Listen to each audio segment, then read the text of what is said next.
bisa menjadi berkat Tuhan bagi seluruh bangsa Indonesia Tuhan, dan juga berkati bangsa kami Tuhan, berikan bangsa kami rencana yang lebih baik. Berkati bangsa kami Tuhan supaya dapat rencana, supaya kau dapat rencana yang lebih baik Tuhan. Berkatilah selalu bangsa kami Tuhan, dan juga berkati supaya bangsa Indonesia bisa menjadi bangsa yang lebih maju Tuhan. Berkati penyakit-penyakit Tuhan supaya dapat makin menghilang dari bangsa Indonesia Tuhan, dan bangsa Indonesia semakin damai Tuhan, semakin rukun Tuhan. Berkatilah selalu bangsa Indonesia Tuhan. Apapun yang kau berikan bagi bangsa kami adalah yang terbaik.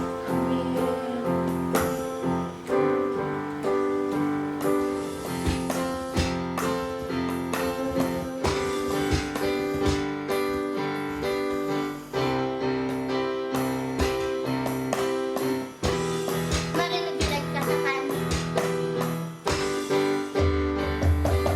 Ku sembah Kau, ku sembah Kau, tak dapat ku membalas kasih-Mu.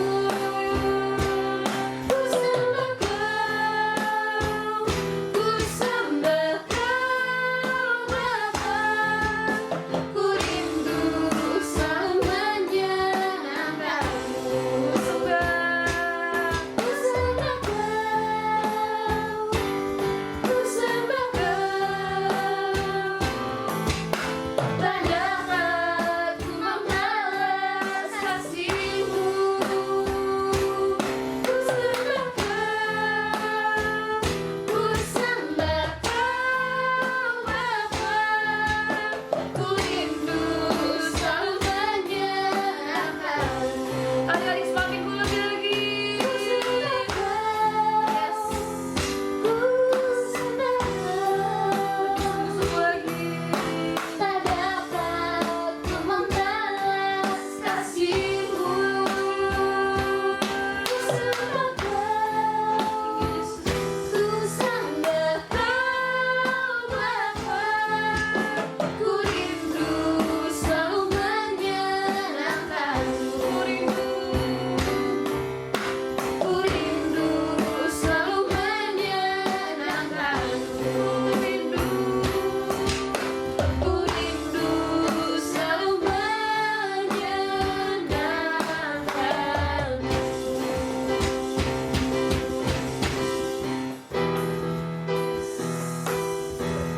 Haleluya. Ayo adik-adik, setelah kita mau masuk firman, semuanya siapkan hatinya buat dengar firman Tuhan. Gak ada lagi yang bercanda-canda, semuanya siapkan hatinya. Terima kasih Yesus. Kau melihat anak-anak-Mu Tuhan, Kau melihat anak-anak-Mu.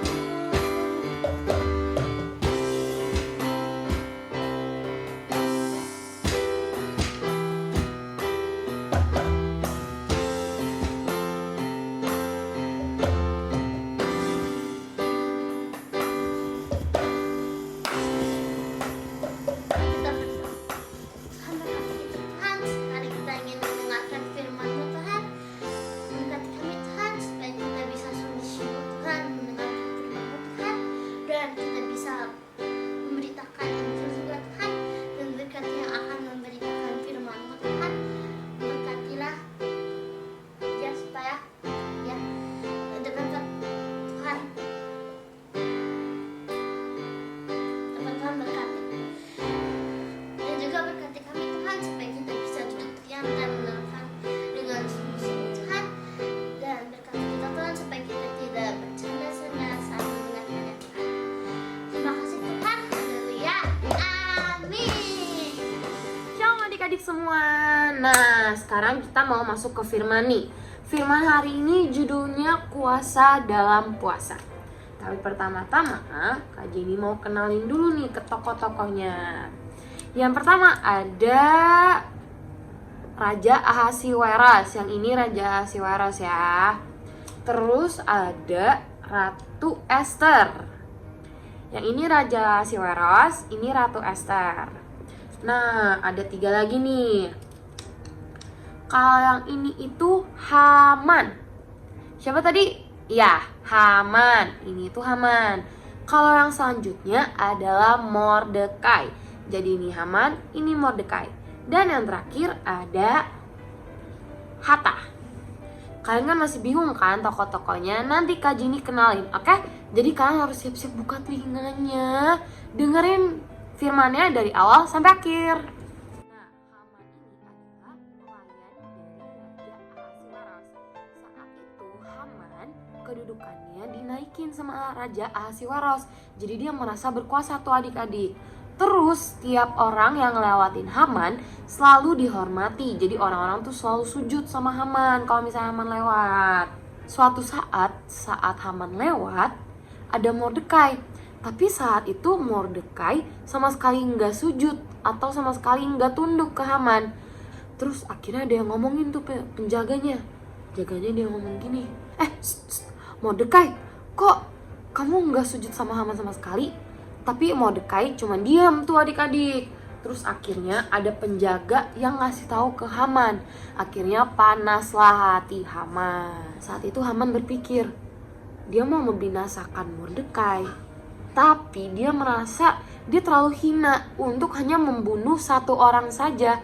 Akhirnya dia berpikir, dan dia tahu dari penjaga yang tadi kasih tahu dia kalau misalnya Mordekai itu adalah orang dari bangsa Yahudi. Akhirnya Haman memutuskan untuk membinasakan seluruh orang Yahudi. Akhirnya Haman pun mendatangi Raja Ahasiweros. Haman meminta izin kepada Raja Ahasiweros untuk memberikan izin kepada dia untuk membinasakan seluruh orang Yahudi adik-adik. Terus Raja Ahasiweros berpikir, dan akhirnya Raja Ahasiweros hanya menyerahkan cincinnya kepada Haman. Lalu Raja Ahasiweros berkata, nah ini ayatnya ada di Ester 3 ayat 11 ya adik-adik. Dia berkata, perak itu terserah kepadamu, juga bangsa itu untuk kau perlakukan seperti yang kau pandang baik. Jadi Raja Ahasiweros menyerahkannya kepada Haman. Jadi sekarang semuanya terserah Haman adik-adik. Akhirnya Haman pun pergi. Haman pun memutuskan untuk membinasakan seluruh orang Yahudi dimanapun mereka berada. Akhirnya dia menyebarkan surat-surat perintah-perintah kepada seluruh prajurit untuk dibacakan dan untuk diberitakan ke seluruh orang. Nah, seperti ini adik-adik. Jadi prajurit datang. Akhirnya mereka membuka selembaran yang sudah ditulis, yang sudah disiapkan seperti yang dikatakan oleh Haman. Begini tulisnya. Inilah titah dari Haman berdasarkan keputusan Raja Ahasiweros. Titah ini diberikan kepada para pejabat di kerajaan ini. Bersiaplah untuk menangkap semua orang Yahudi dari yang muda sampai yang tua.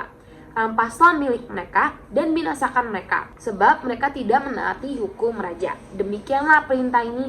Perintah ini harus dilaksanakan segera. Nah, itu dibacakan di depan orang banyak adik-adik. Akhirnya banyak orang yang panik, termasuk yang mendengar, yaitu Mordekai. Mordekai yang tadi tidak sujud ke Haman, yang membuat hati Haman panas. Mordekai mendengarnya sangat sedih adik-adik. Dia langsung memakai kain kabung dan abu. Nah, kenapa memakai kain kabung? Karena ini adalah kebiasaan orang Yahudi saat bersedih atau berkabung. Nah, dengan pakaian berkabung ini, Mordekai pergi ke depan pintu istana raja. Nah, pas dia ada di depan pintu istana raja, dayang-dayangnya Ratu Ester melihat Mordekai adik-adik. Mereka melihat Mordekai. Oh, Mordekai sedang berkabung nih. Dan akhirnya mereka menyampaikannya kepada Ratu Ester. Dayang-dayangnya langsung datang nih ke Ratu Ester. Nah, dia kasih tahu, Ratu, itu ada Mordekai tuh lagi memakai pakaian berkabung di depan pintu istana raja.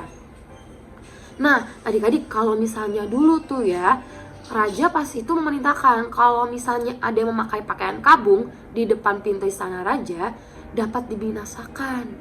Akhirnya mendengar itu, Ratu Ester langsung menyuruh Hatta. Nah, yang ini Hatta ya. Hatta ini adalah salah satu pegawai Ratu Ester. Nah, Ratu Ester langsung menyuruh Hatta untuk menanyakan kenapa Mordekai melakukan itu. Setelah tadi Ratu Ester sudah menitipkan pesan kepada Hatta, Hatta langsung mendatangi Mordekai dan dia bertanya mengapa engkau melakukan itu, mengapa dia memakai pakaian berkabung dan berdiri di depan istana raja. Akhirnya Mordekai pun menceritakan tentang titah untuk membinasakan orang-orang Yahudi yang sudah diperintahkan oleh Haman tadi. Lalu Mordekai juga berharap kepada Ratu Ester untuk membantunya untuk mendatangi Raja Ahasiweros dan membantunya untuk meniadakan titah membinasakan orang Yahudi tadi adik-adik. Jadi Mordekai itu minta tolong sama Ratu Esternya supaya Ratu Ester datang ke Raja Ahasiweros. Terus iya benar, supaya tidak jadi membinasakan orang-orang Yahudi. Lalu setelah Hatta sudah selesai berbicara dengan Mordekai, Hatta langsung mendatangi Ratu Ester. Nah, dia berkata kalau misalnya Mordekai tadi itu minta tolong kepada Ratu Ester. Tapi Ratu Ester menyampaikan kepada Mordekai kalau misalnya siapapun tidak bisa sembarangan bertemu raja tanpa titah raja. Jadi kalau misalnya yang bertemu raja langsung adik-adik tanpa diminta raja sama sekali, Ratu Ester ini bisa dibinasakan juga sama Raja Ahasiweros. Akhirnya Hatta pun kembali ke Mordekai. Aduh, capek juga ya si Hatta ya. Dia bolak-balik loh adik-adik. Tapi dia nurut sama Ratu Ester. Lalu akhirnya dia mendatangi Mordekai lagi. Mordekai pun menjelaskan lewat pesan lagi lewat Hatta bahwa Allah mungkin menempatkan Ratu Ester menjadi ratu agar dia menolong bangsa Yahudi dalam keadaan seperti ini. Setelah itu, Hatta langsung mendatangi Ratu Ester lagi. Nah, dia kasih tahu tuh kalau misalnya tadi Mordekai sudah menjelaskan bahwa Allah mungkin menempatkan Ester menjadi ratu untuk menolong bangsa Yahudi. Nah, mendengar itu, Ratu Ester langsung menyuruh Mordekai untuk pergi. Nah, kan Hatta udah nih nyuruh Mordekai pergi. Nah, kan seluruh umat Yahudi ini diperintahkan untuk berdoa dan berpuasa bagi dia. Mereka tidak boleh makan dan minum selama 3 hari lamanya. Tapi bukan hanya orang-orang Yahudi, seluruh dayang-dayang Ratu Ester pun dimintanya untuk ikut berpuasa bagi dia. Nah, setelah 3 hari lamanya, akhirnya Ratu Ester menghadap ke raja. Terus kalian harus ingat nih, kalau misalnya raja tidak berkenan, maka Ratu Ester harus kehilangan nyawanya. Jadi 3 hari itu Mordekai dan seluruh orang-orang Yahudi semuanya berpuasa bagi Ratu Ester. Dan 3 hari pun berlalu. Ratu Ester menghadap ke raja. Dan kalian tahu apa? Dia mendapatkan belas kasihan dari raja. Sebab Allah mendengar dan melihat kesungguhan bangsa Yahudi berpuasa. Semua kan tadi bersungguh-sungguh kan adik-adik. Jadi Allah membantu orang-orang Yahudi. Seperti yang kita lihat, ada kuasa dalam doa dan puasa yang dilakukan dengan sungguh-sungguh kepada Tuhan. Terus kalian harus tahu loh, kalau misalnya raja sudah membuat titah, dia harus menurutinya. Tapi karena mereka berpuasa dengan sungguh-sungguh, Tuhan Yesus membantu seluruh orang Yahudi. Bahkan lagi kalian tahu, melalui pertemuan Raja dan Ratu Ester ini, Ester mampu membukakan rencana jahat Haman. Haman yang ini loh adik-adik, yang tadi ingin membinasakan seluruh orang-orang Yahudi. Ester mampu membukakan rencana jahat Haman yang tadi terhadap dirinya dan bangsanya. Maka raja pun menghukum Haman dan akhirnya titahnya pun dibatalkan. Nah, dibatalkan adik-adik ya, akhirnya titahnya. Dan akhirnya raja pun tidak jadi membinasakan orang-orang Yahudi. Adik-adik, sebagaimana Ester sudah menyelamatkan bangsa Yahudi tadi, bangsanya, Tuhan Yesus juga menyelamatkan seluruh umat manusia.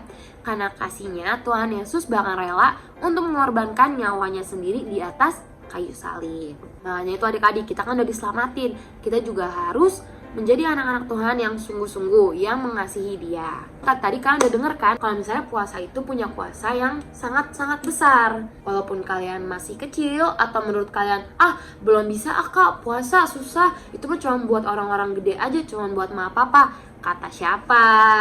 Kita semua bisa puasa. Kalian coba dulu deh 1 hari, kita sama-sama doain Indonesia kita ya adik-adik ya. Mau jelasin nih ke kalian, kalau misalnya orang yang berpuasa itu, misalnya kita berpuasa, nah kita itu membatasi keinginan daging kita. Jadi adik-adik pas puasa itu bisa lebih fokus ke perkara-perkara rohani, kayak berdoa, membaca firman, bukan puasa doang, bukan puasa nggak makan tapi habis itu nggak doa, habis itu bodo amat deh sama doa gitu-gitu. Tapi kalian tetap harus fokus ke perkara-perkara rohani adik-adik. Nah, di situ dia letak berpuasa, yaitu ketika seseorang lebih mengandalkan Tuhan. Kita lebih benar-benar fokus gitu sama doa deh adik-adik. Jadi kan siap puasa kan?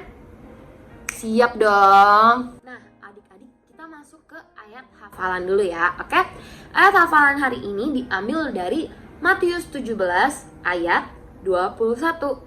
Ya, kita buka dulu Alkitabnya, minta tolong sama papanya, minta tolong kakaknya. Ya, kita buka ya. Coba kita baca sama-sama. Baca dulu adik-adik. 1, 2, 3. Matius 17 ayat 21. Jenis ini tidak dapat diusir kecuali dengan berdoa dan berpuasa. Coba dibaca dulu. Nah, coba sekarang kita lebih hafalin lagi adik-adik ya. Kita coba hafalin ayatnya adik-adik ya. 1, 2, 3. Matius 17 ayat 21. Jenis ini tidak dapat diusir kecuali dengan berdoa dan berpuasa. Ya, sekali lagi adik-adik, biar lebih hafal lagi. Ayo, 1, 2, 3. Matius ya 17 20. Jenis ini tidak dapat diusir kecuali dengan ya dan hebat kalian. Semangat ya hafalin ya, jangan lupa direkam dan kasih ke kakak sekolah minggunya. Terus adik-adik kalau misalkan mau nyoba puasa nih, jadi sebenarnya tuh ada 3 jenis puasa. Yang pertama ada puasa biasa. Puasa biasa ini kalian pantang segala makanan, tapi kalian boleh minum air. Itu puasa biasa. Terus jenis yang kedua itu adalah puasa penuh. Nah, puasa penuh ini kalian nggak boleh minum, nggak boleh makan. Dan itu biasanya tidak lebih dari 3 hari. Karena kan kalau misalnya udah lebih dari 2 hari, nah tubuh manusia bisa kering tanpa minum air. Nah itu biasanya 3 hari adik-adik kalau misalnya puasa penuh. Tapi kalau misalnya yang lebih kuat biasanya bisa lebih dari 3 hari. Dan yang ketiga ada puasa sebagian. Puasa sebagian ini kalian boleh tetap makan, tapi cuma dibatasin gitu adik-adik. Yang artinya bukan tidak makan apapun sama sekali, tapi kalian masih boleh makan, cuman kalian tetap puasa. Dan kalian harus ingat ya, apapun jenis puasanya itu, yang penting kalian berfokus kepada Tuhan. Karena adik-adik semakin kalian berfokus sama Tuhan, kuasa puasa kalian akan semakin besar. Dan yang pasti Tuhan akan melihat puasanya kalian. Jadi kalau misalnya kalian mau coba puasa, semangat ya, kalian bisa doain bangsa Indonesia kita sekarang ini. Oke, makasih adik-adik udah nemenin Kak Jenny dari awal sampai akhir ibadah. Gimana? Keren banget kan emang puasa-puasa itu. Sekarang sebelum kita menutup ibadah, kita doa dulu ya semuanya. Lipat tangannya, tutup matanya. Nggak ada yang nengok kanan kiri. Oke, semua matanya tutup, fokus berdoa. Sekarang mari kita berdoa. Terima kasih Tuhan karena Engkau telah menyertai kami Tuhan dari awal sampai akhir ibadah. Terima kasih Tuhan telah mengajarkan kami tentang kuasa dalam puasa Tuhan. Kami yakin Tuhan anak-anak-Mu Tuhan, apapun puasa yang ingin mereka lakukan, semuanya itu pasti besar kuasanya Tuhan, dan semuanya akan memberikan dampak yang baik kepada anak-anak sekolah minggu Tuhan. Terima kasih Tuhan, Engkau juga berkati Tuhan, supaya saat ini Tuhan bangsa-Mu Engkau pulihkan Tuhan, supaya kami semua bisa beribadah bersama-sama kembali. Kami semua juga bisa menjaga kesehatan kami Tuhan. Engkau terus lindungi Tuhan adik-adik yang di rumah Tuhan. Engkau sertai mereka dimanapun dan kapanpun mereka berada Tuhan. Juga Engkau berkati Tuhan supaya tadi firman yang sudah mereka dengar Tuhan, mereka dapat terapkan ke dalam kehidupan mereka sehari-hari. Terima kasih Tuhan untuk segalanya, Engkau sungguh-sungguh baik. Yang percaya sama-sama kita katakan amin. tetap stay safe ya adik-adik, tetap pakai masker kalau misalnya keluar dan tetap cuci tangan yang bersih. Oke, happy Sunday, God bless you.